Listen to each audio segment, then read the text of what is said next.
Gedeelte wat ons gaan lees is uit 1 Petrus. 1 Petrus is 'n pragtige teks. As jy dit ook in die Grieks gaan lees, is dit regtig iets besonders om dit te lees. Een van die eerste stukke wat ons moes doen op universiteit in detail, toe ons nou al min of meer 'n halwe greep gehad het op die Grieks, het ons groot stukke daarvan uit Petrus gedoen, en ek sal dit nooit vergeet nie. Lofwaardig is die God en Vader van ons Here Jesus Christus. Dit is hy wat ons in sy groot ontferming deur die opstanding van Jesus Christus uit die dood opnuut verwek het, sodat ons 'n lewende hoop mag hê op 'n erfenis wat nooit vergaan, besmet word of verwelk nie, maar wat in die hemel vir julle in bewaring gehou word. Ja, vir julle wat deur julle geloof deur die krag van God bewaar word vir die verlossing wat gereed is om in die eindtyd geopenbaar te word.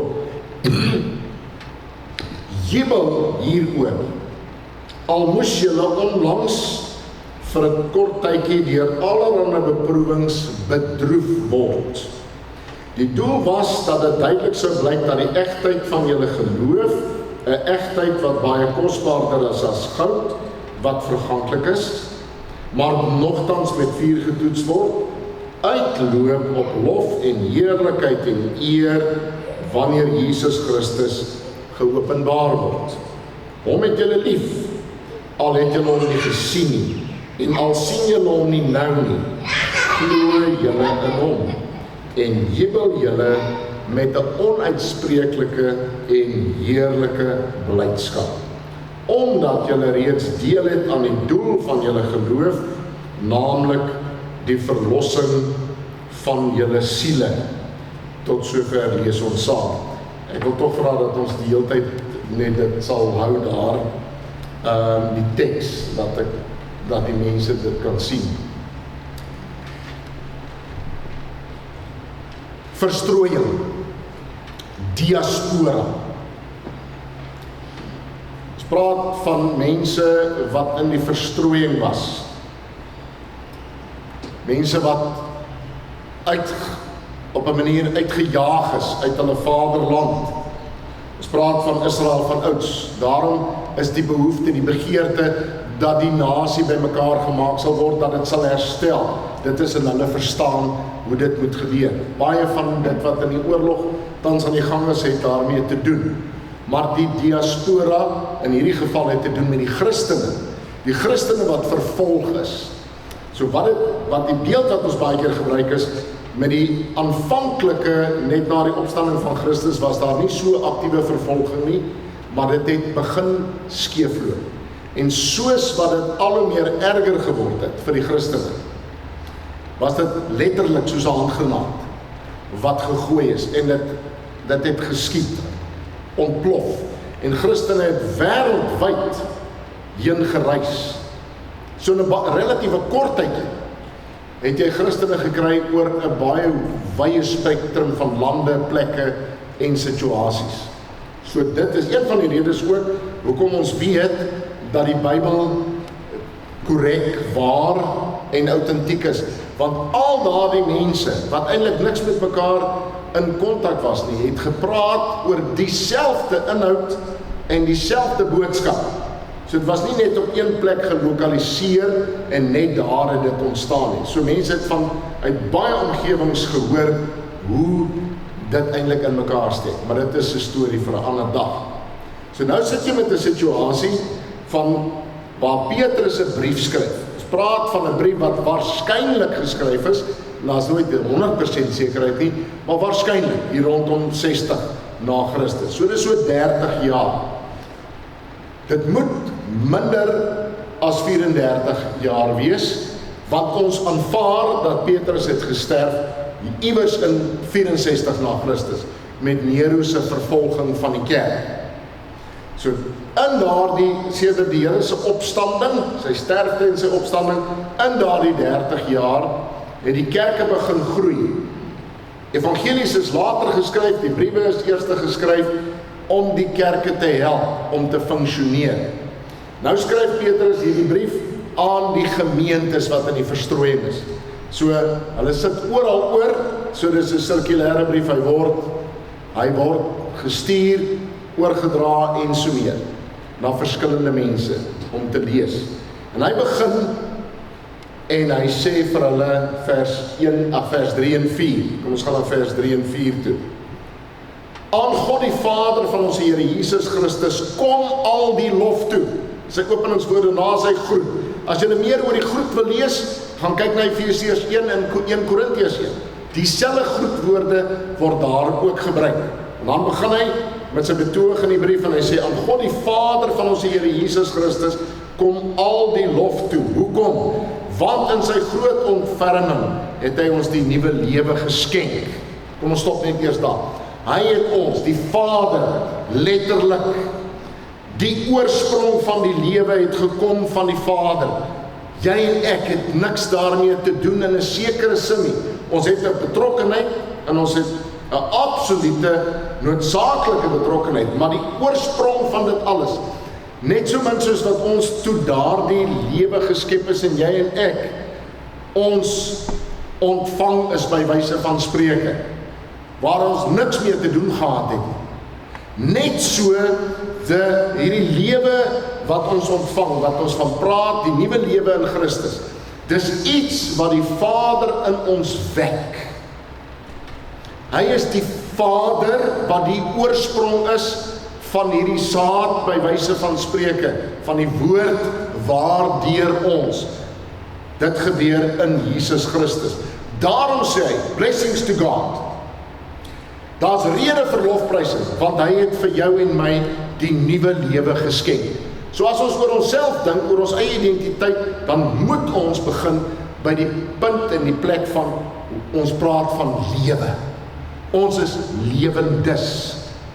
Ja, ons gaan te sterwe kom. Ja, die teks praat van die verganklikheid, maar die klem lê daarop, die Here God, die Vader, en die Here Jesus, deur die opstanding. So hoe werk dit? Hy is die een wat die opgestane Here is wat lewe. Die gevolg van daardie opstanding is dat jy en ek sal lewe. Nou iemand skryf daaroor, hy sê, the inference that we have, die afleiding wat ons maak, is dat ons sal lewe omdat ons behoort aan die opgestane Here. Dan korrigeer hy homself en sê, nee, ons kan nie eintlik praat van the inference nie. Ons praat van the promise. Dit is die belofte van God, dat ons deel in die lewe. Hy is die oorsprong daarvan, hy het dit in jou gegenereer, hy het dit in my gegenereer, hy is die een wat dit in stand hou. So hou daaraan nou vas, want as ons net nou kom by opdragte, dan moet jy hierdie gedeelte absoluut aan vashou, dat die lewe, die geloof, die begin van dit alles, daardie verwekking, want is die woord wat daar gebruik word, daardie verwekking is God se werk. As ek dit vergeet, dan gaan ek moedeloos word. Dan gaan ek die spoor in die pad byster raak. In sy groot ontferming, in sy liefde, in sy genade, daarom bring ons hom die lof toe. In sy genade het hy vir jou verwek tot lewe. Jy het dit gekry, jou pa, my pa, met alle respek gesê, ons hemelse Vader, het daardie lewe verwek in ons. Hoe het hy dit gedoen? Deur Jesus Christus se opstanding uit die dood. Nou het ons 'n lewende hoop. Nou wil ek daarby stop. Nou het ons 'n lewende hoop. Nou daar is talle preke al gemaak oor hoop. Maar kom ons gaan net 'n stapie terug. Wie het hierdie brief geskryf? Petrus. Petrus, wie was Petrus voor die opstanding van Jesus? Dit het Alistair McGrath van Oxford nogal baie mooi geskryf in 'n boekie The Resurrection. Hy sê, kom ons gaan net 'n bietjie terug. En kom ons gaan staan net stil. Waar vind ons vir Petrus voor die kruisiging? Op pad na die kruisiging. Ons sien hom as die een wat in 'n sekere sin ten alle koste probeer vermy wat die diensmeisie vir ons van beskuldig, dat hy hierdie man geken het. Dat hy met hom saamgeloop het, dat hy by hom betrokke was. Die vraag is, hoekom het jy nou so heftige standpunt ingeneem teen iemand wat nie eintlik soveel mag het nie, maar sy kry dit reg, dat ander mense ook begin luister. Ja, ons weet van jou. Dan wanneer die haan kraai, dan besef hy. Dan is daar die man, en dit gaan beteken by ons verby, van alle hoop ontdaan. Hy het sy hele lewe, van die afgelope 3 jaar of wat hy saam met die Here geloop het, dit het hy uitgevee. Dit het hy laat gaan. Hy het geen hoop om dit te laat herstel nie. Hoe gaan hy dit regmaak met die Here? Hoe gaan hy dit regmaak met die een wat sterf aan die kruis? Dit wat gebeur het, kan nie ongedaan gemaak word nie. Kan julle dink aan daai troosteloosheid, daai amper moedelose hartseer? Wat sê die Bybel, wat het Petrus gedoen? Hy het gehuil. Hy het gehuil. En jy en ek, as ons dit as 'n eksemplaar kan gebruik, was jy al in daardie situasie, waar jy hom so versaak het, waar alles vir jou op 'n punt gekom het, dat jy eintlik jou rug gedraai het op die Here, en ek het vriende wat dit gedoen het, en wat bly oor? Die moedeloosheid. Hoe gaan ek dit ooit regmaak met die Here? Hoe gaan ek dit ooit herstel? Want hy's dood. Dis Petrus se situasie. The dawn of false hopes. Dit is wat hulle van oorskryf. Dat hierdie man het sy hoop gevestig. En dat niks van gekom nie. En hoeveel Christene het nie dit al beleef nie? The dawn of false hopes. Is dit nie so dat as jy as 'n klein kind of 'n jong kind tot geloof kom nie, jy's amper bekommerd as jy na jou kind kyk, en jy sien hoe hulle begeesterd en toegewyd begin op hierdie pad te loop, want jy en ek weet met sinisme, dat een of ander tyd gaan daar goed gebeur, en hulle gaan van hulself afvra, soos 'n jong vrou eendag vir my gesê het, is this all there is? Is this all there is? Is dit hoe dit gaan lyk vorentoe? The dawn of false hopes. En jy, ons kan baie vroom wees, en ons kan hulle beskuldig van allerhande goed. Het jy al die lewe se bitterheid geproef? As Petrus skryf vir hierdie mense, dan is hulle in 'n situasie van lae intensiteit vervolging, maar dit gaan erger word. En dit het erger geword binnekort daarna. En hierdie tyd wat hy die brief skryf, is dit nog nie van so intensiteit dat hulle al vervolg word nie. Dit sou kom. Maar het jy dit al geproef? Die bitterheid van die teleurstelling, van om te bid, om te soek, om te wag, om te verlang. En dit werk nie. Het jy al het gevoel hoe dit voel, om jou rug op die Here te draai, so op die Here te draai, dat jy vir jouself uitmaak, daar kan nie vir my vergifnis wees nie. Ek het die sonde teen die Heilige Gees gepleeg, ek is verdoem. Ek gaan nie vir jou vra om jou hand op te steek nie. Ek sal nie verbaas wees. Na al die jare in die bediening, sal ek nie verbaas wees, as daar ten minste 'n paar is, wat dit vir my sal sê, want ek het dit gesien. Het jy dit al geproef? Daardie bitter beker van wat Petrus, dat hy gehuil het, oor wat hy gedoen het, wat hy verwerp het, wat hy vergeet het, wat die Here God in sy lewe gedoen het. Daai lewende hoop, waarvan Petrus praat, mense se geloof kom onderdruk. In die ou dae het predikante so gepreek, Johannes het miskien onthou, dat hulle gesê, ja, maar julle moet versigtig wees oor die teks, jy moet nie net praat oor die teks, asof dit die alledaagse krisisse is nie. Dit is wanneer mense die Here Jesus volg en sy wil doen, en dan vervolg word. Ek dink glad nie meer, ek het so gedink, ek dink glad nie meer in daardie kategoriese terme nie. Die gewone elke dagse uitdagings van die lewe, die siekte, die uitgelewerdheid, bring mense se geloof onder druk.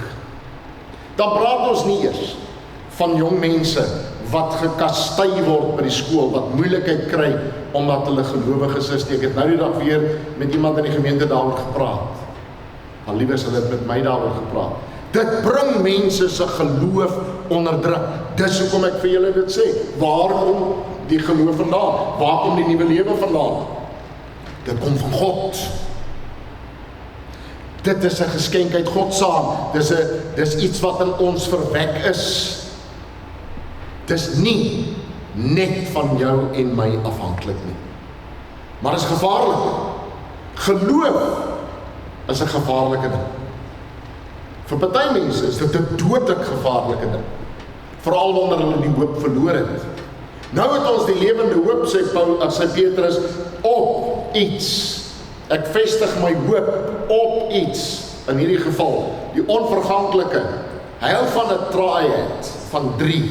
Onverganklik, onbesmet, onverwelklike erfenis, wat in die hemel ook vir julle in bewaring gehou word. Nou dit raak nou 'n bietjie meer ingewikkeld. Want ons kan nou dink, hoe dink mense daaroor? Ons kan nou dink in terme van, ek het nou daar 'n erfenis, ek het daar 'n erfdeel. Dit laat my dink aan die Ou Testament. Dit laat my dink, en dis wat die kommentatore sê, aan Israel wat uit Egipte gaan, en dan gaan na die beloofde land, dis hulle erfenis. Hoe hulle daaroor gedink het, dit kom my alreeds toe. Ek het alreeds deel daaraan. Dis nie iets wat miskien die testament is nie 'n geval van ek gaan hom lees of hulle gaan hom lees en dan gaan ek sit en wag en hoor of my naam dalk genoem word nie. En dan sal ons nou baie kwaad na die tyd, né? En baie ongelukkigheid as suster daai stinkhout slaapkamerstel gekry het wat my eintlik toekom. Nee, dit is nie hoe dit werk nie. Dis alreeds vasgelê en uitgespel. Dis wat hier aan die gang is. Dis hoe hulle gedink het aan die erfenis. So ek het 'n lewende hoop, jy het 'n lewende hoop op driedelig, iets wat nie vergaan nie. Met ander woorde, dit word nie gekontamineer nie, is onbesmet, daar kom die kontaminasie, en dis onverwelklik. Met ander woorde, dit sal altyd spesiaal en nuut wees. Dit sal permanent, volledig en volmaak en volkome wees. Ek kan dit nie indink. En julle kan dit ook nie indink. Ons ken nie so iets. Net nog gaan hulle praat oor goud. Ons weet nie wat dit behels nie. Maar ons het daardie lewende hoop dat God dit sal doen. Hy wat die lewe in ons gewek het ook vir ons 'n erfenis, 'n erfdeel. Ons is erfgename van dit alles. Hy hou dit in bewaring. So nou is ons op pad. Sien julle nou die prentjie? Wat het in Petrus se geval gebeur?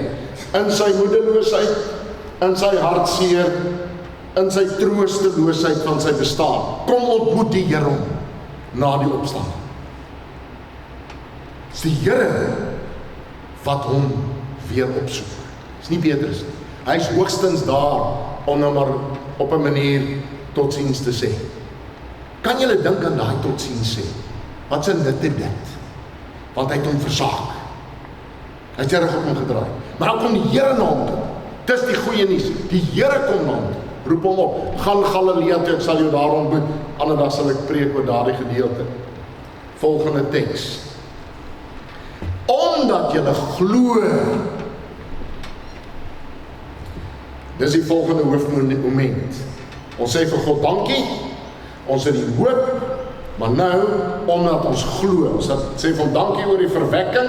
Ons het hierdie lewende hoop waaruit ons lewe, ons toekomsverwagting, en omdat julle glo, word ook julle deur die krag van God veilig bewaar vir die saligheid. Nou hier kom die moeilikheid. Baie mense, het ek gesien in die bediening, sien geloof as volg. Dis die eenmalige besluitneming wanneer ek aanvaar het dat die Here Jesus my verlosser en saligmaker is. Met ander woorde, dit werk min of meer so, ek glo dat dit die waarheid is. Ek glo dat dit die enigste verlosser is en daarmee is die saak afgehandel. So ek het een keer iewers te lank terug, het ek vir hom gesê dat ek glo in hom. En nou is alles in werking gestel en ek hoef eintlik nou niks verder te doen. Mense, Dis nie Bybels nie. Het julle nie mooi gelees? Ek beskuldig nie vir julle nie. Ek sê nou maar dit in die algemeen, maar as jy skuldig is, vat maar hierdie een. Want daar staan, die krag van God bewaar julle, maar saam, omdat julle glo, word julle ook deur die krag van God veilig bewaar. Wanneer? Terwyl julle in 'n proses van beproewing is, sodat die egtheid van julle geloof getoets word. So werk dit. Elke dag is 'n moment van geloofskeuses, van geloofsafhanklikheid. So daardie een besluit wat ek geneem het aan die begin, word daagliks herhaal. My hele lewe is gevul en word gevul deur geloofsbesluite en geloofskeuses. Dis nie net 'n eenmalige ding nie. Elke dag kom ek in geloof na die Here toe.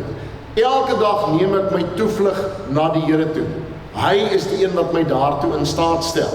Moenie te veel aflei uit wat ek sê nie. Moenie daaruit aflei dat ek daarmee sê op die ou end word jy gered deur die hoeveelheid of die sterkte van jou geloof. Dis nie wat ek gesê het nie. Die Bybel leer ons dat geloof is hierdie proses waar ek leer om op die Here te bly vertrou. Hoe sal dit nou lyk? Kom ons draai dit om na die ander kant. Hoe sal dit nou lyk? Jy het nou een keer in jou lewe besluit, maar langs die pad het jy nooit weer ag gegee aan die Here en op hom vertrou, gebid, gevra, gesoek na sy wil, en op die ou einde, dan dink ons nie, maar ek is 'n diep gelowige mens. Maak dit sin? Nee. Geloof is 'n geleefde geloof. Geloof is om elke dag terug te kruip na die Here toe. Veral wanneer ek in 'n situasie beland dat ek bedroef gemaak word deur allerhande beproewings. So wat gebeur? Die Here sit ons en bring ons in situasies. Een van die kommentatore sê hy bring ons nie noodwendig doelbewus daarin nie, maar deur dit wat in die lewe gebeur, die Satan se aktiwiteit in hierdie wêreld, gebeur dat op 'n manier werk dit mee dat my geloof onder druk kom. Dit word getoets. Het jou ma al vir jou gesê toe jy jonk was en jy stout was, kan ek nou maar sê Jaco en Pieter en Jurgen, jy kyk nou verniet na Jaco, Jurgen so vinnig, en Hannes en Rian, het jou ma vir jou gesê toe jy klein was, jy beproef my geloof. En onthou julle dit? Het sy dit vir jou gesê? Ja? Jou pa het nie dit gesê nie, hy het sommer net gevoeter. Hy het nie gesukkel met teologiese begrippe nie. Vir hom was daar net die roede. The rod of correction on the seed of understanding. Dis so hulle gedink het oor die lewe. Jy toets my geloof, want jy beproef my. Dis wat hulle eintlik probeer sê. Ons lewe kom onder druk. Hoe word ek getroos? Dat God het in my die geloof bewerk, hy het my in die lewe, het hy in my bewerk. Hy hou dit in stand, maar daarmee saam moet ek dit elke dag leef, uitleef. Hoekom? Sodat die egtheid van julle geloof getoets word. Dit is 'n deurlopende aksie wat, en as jy mooi gaan kyk na hoe dit geskryf is, die manier hoe dit geskryf is, hierdie is 'n deurlopende aksie, volgende gedeelte. Julle geloof is baie kosbaarder as goud. Ek het al in die verlede, is die keer wat ek hieroor gepreek, dan vir mense gesê, wys gou vir my die goue armbande, maar ek is bietjie bekommerd om dit hier te doen, want ek wil nou nie mense met jaloers word nie. Nou die dag laat maak ek vir my vrou 'n ring. Nou sê hulle vir my, jy moet weet dat die ring gaan minder wees. Want soos wat ons 'n nuwe een maak uit die oue, is daar baie onsuiverhede wat verloor het, so jy het minder goud op die ou einde. Sê ek verstaan dit. Dis 'n teologiese beginsel. Dis hoe dit werk. Die suiwerheid van goud word met vuur getoets en die egtheid van julle geloof moet ook getoets word. So ons is in 'n lewe, in 'n proses van leef en aan die einde van die tyd sal dit blyk Hoe het dit gegaan? Hoe het dit verloop? Daar is 'n eindresultaat. Ek weet hoe dit klink as ons so daaroor praat, want nie een van ons het lus om dit te hoor nie. Wat ons wil hoor is, alles is afgehandel, alles is uitgesorteer, ek hoef nie 'n vinger te verhoor nie. Die Here Jesus laat ons leef in hierdie wêreld vir 'n tyd. En in hierdie tyd maak ons besluite in geloof, in afhanklikheid, en dit speel af in die elke dag, of jy hom opsoek, of jy in hom glo, of jy aan hom vashou, en wie se kop volg jy, wie se idees. Dit is ten eenemale so, dat almal van ons sukkel hiermee. Ons lewe is so, 'n lewe van val en opstaan. Maar hopelik is dit 'n lewe, en dit word alweer erken, is dit 'n lewe wat verdiep. Is dit 'n lewe wat al hoe meer eg is, dat ek in geloof groei. As jy terugkeer, ek luister op die afgelope week op die vliegtuig 'n boek van voor tot agter, waar ek geweldig klem lê daarop. Kyk na jou lewe. Jy kan nie, jou troos is nie daarop dat jy daarna kyk nie, maar is 'n goeie ding om jouself in die spieël te kyk en vir jouself uit te maak. Where have I been and where am I now? Want die Gees is aan die werk in ons. Die lewe is aan die werk in ons. Die geloof moet getoets word, sodat dit lof en eer en heerlikheid waardig mag wees by die wederkoms. Hoe werk dit? Op 'n manier, in sy teenwoordigheid, sal dit glashelder blyk wat die stand van sake is. Wat het ons gedoen met hierdie lewe, met hierdie geloofslewe? Onthou nou, wat is die agtergrond? Mense wat onderdruk is. Mense wat swaar kry. Mense wat volhard. The perseverance of the saints. Ek glo teen alles in, teen alle verwagtinge in. Ek behou die geloof, selfs wanneer ek die verskriklikste dinge beleef, wanneer ek verwerp word, wanneer die rug op my gedraai word in 'n verhouding, dan hou ek aan hom vas. Wanneer daar vir my verlies is, wat van so 'n aard is dat ek glad nie weet hoe ek ooit daaroor gaan kom nie, dan hou ek vas in die geloof, ek neem my toevlug op hom, ek hou met hom rekening. Die teenoorgestel is wat ek laat dit gaan. Ek laat vaar dit, soos vriende van my wat ek gehad het, wat langs die pad as predikante die geloof verloor het. Want dit was net te pynlik. Dit was net te blootstellend. Dit was net te traumaties. Ja, daar is gemeentelede wat sal sê, wat? Ons het niks daarmee te doen gehad nie. Ek het vriende gehad wat in 'n psigiatriese hospitaal beland word as gevolg van lidmate. Maar laat dit maar daar. By party mense, in ekstreme omstandighede, groei hulle in die geloof. By party mense, in ekstreme omstandighede, verloor hulle langs die pad die geloof. Die lewende hoop sterf. It's the dawn of false hopes. So wanneer ek met julle hieroor praat en die teks sê, dan maak ek dit so eenvoudig en prakties as moontlik, want ons is saam op hierdie pad. En dit is 'n uitdagende pad.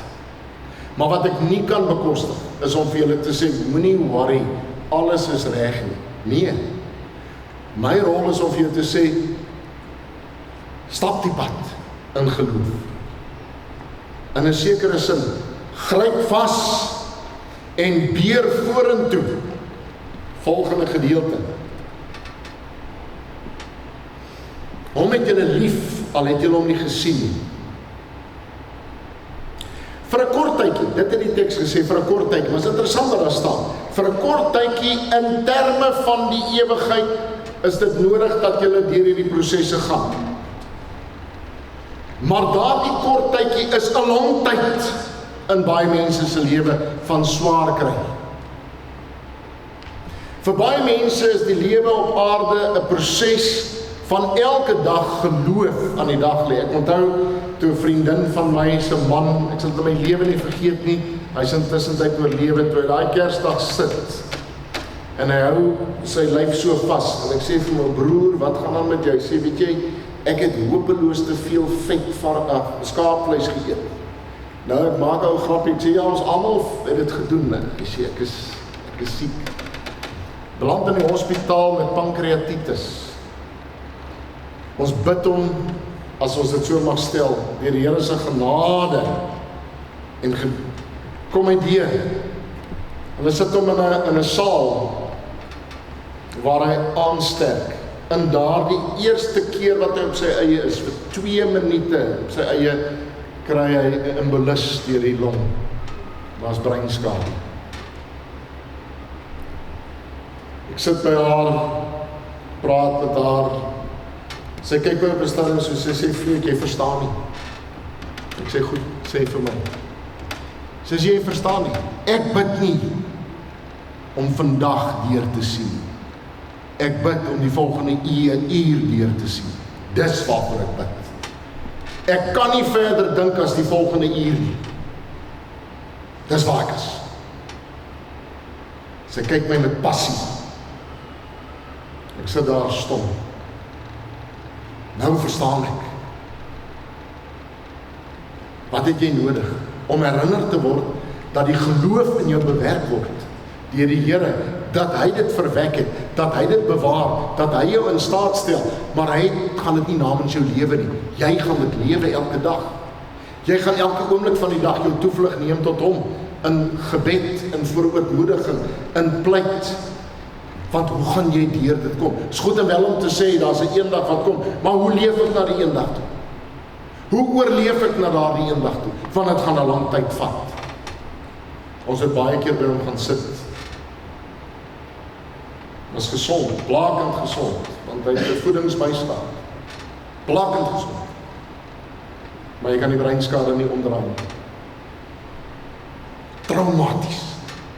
Dis nie die enigste keer wat ons dit daarmee te doen gehad het. Kan talle sulke voorbeelde noem. Wat maak ons? Ons leer om in geloof te lewe. Hoekom sal ons dit wil doen? Want ons die hoop vir die onverganklike erfenis is dit al. Is ons nou maar net so ingestel dat ons eendag sal daar daarom iewers vir my iets wees vorentoe. Is daar nie iets diepers en meer nie? Deur aan hom te glo, Jesus Christus wat die opgestane Here is, wat vir jou by die hand vat vandag.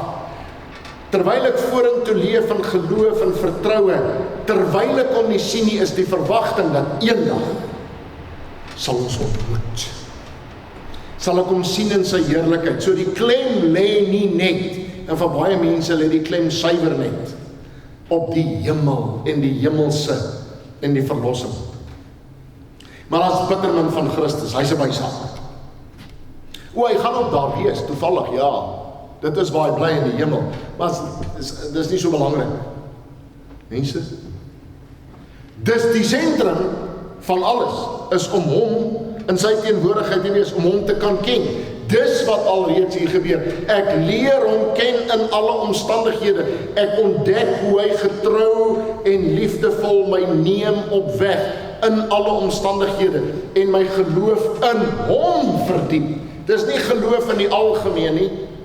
Dan ontstaan daar mettertyd hierdie situasie van die diepe begeerte om hom te sien.